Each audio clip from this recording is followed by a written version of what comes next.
A day at the beach would be such a relaxing thing to do, watching the ocean and listening to those ocean waves hit the sandbar. That's my perfect day of repeating each and every day if I had to live one.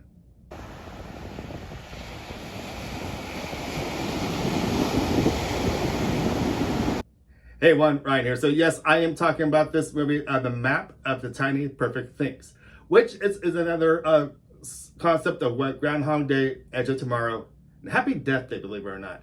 The repeating of each and every day until you get something right. There's something with the universe wants you to actually do. And according to this one, it's a love connection of some sort. You almost want to think, but there's something at the loose end of this movie that needs to be done for for this day to move forward. Just like if you take the movie Groundhog Day, yes, Phil had to figure out a day of situation going around the groundhog, and even trying to kill the groundhog himself, which didn't actually work. So there was love and connection in the air for Phil. And thinking of The Edge of Tomorrow, it's a totally different story because Tom Cruise's character in that one had to die repeatedly until he could get the day right. And so with the movie Happy Death Day, believe it or not, too. So there's just a lot of movies out there that one triggered these days repeat the days until you actually get something right. And Happy Death Day was almost the same situation with that. This is well because the girl in that kept on dying until she got the story right, until she found out who the killer or killers were in the movie. And going back to this movie now, The Map of the Tiny Perfect Things, there is also a similar story, which is actually totally different, I gotta say, because there's actually two people in this same day repeating the same day over and over again.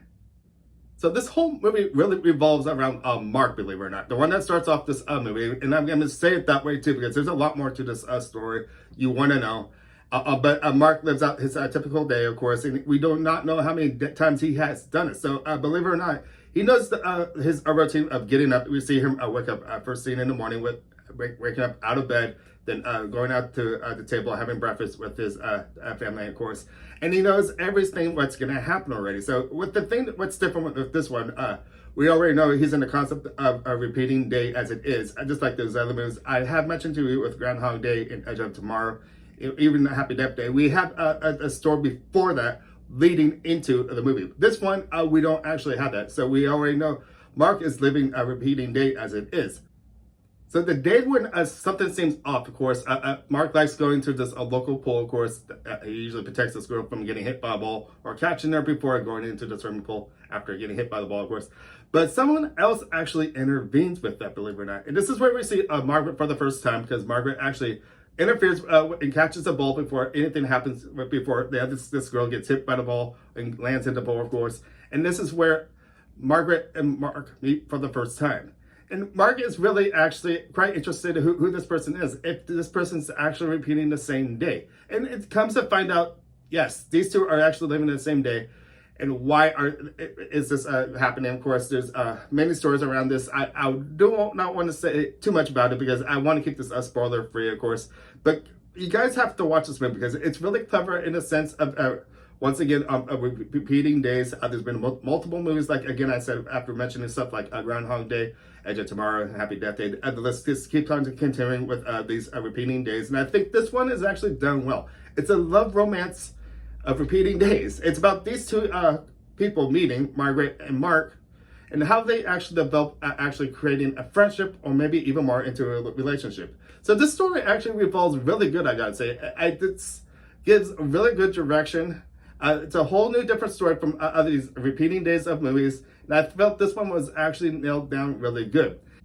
Okay, so this movie is called The Map of Tiny Perfect Things. There's a reason why it's called that. If you check this map and back me, after Margaret and Mark actually meet, there's locations where they actually intervene with people and actually help them, which I find that really cool. And there's actually spots in this movie too where you can find life itself pretty amazing as it is. There's a couple of spots like when they see this van roll up, of course, and there's wings on his fan. If you think this line at this right, it shows that he's an angel, which I thought was pretty cool. And then when a couple of scenes when they look up in the sky just as well too, the clouds shape up to make a heart.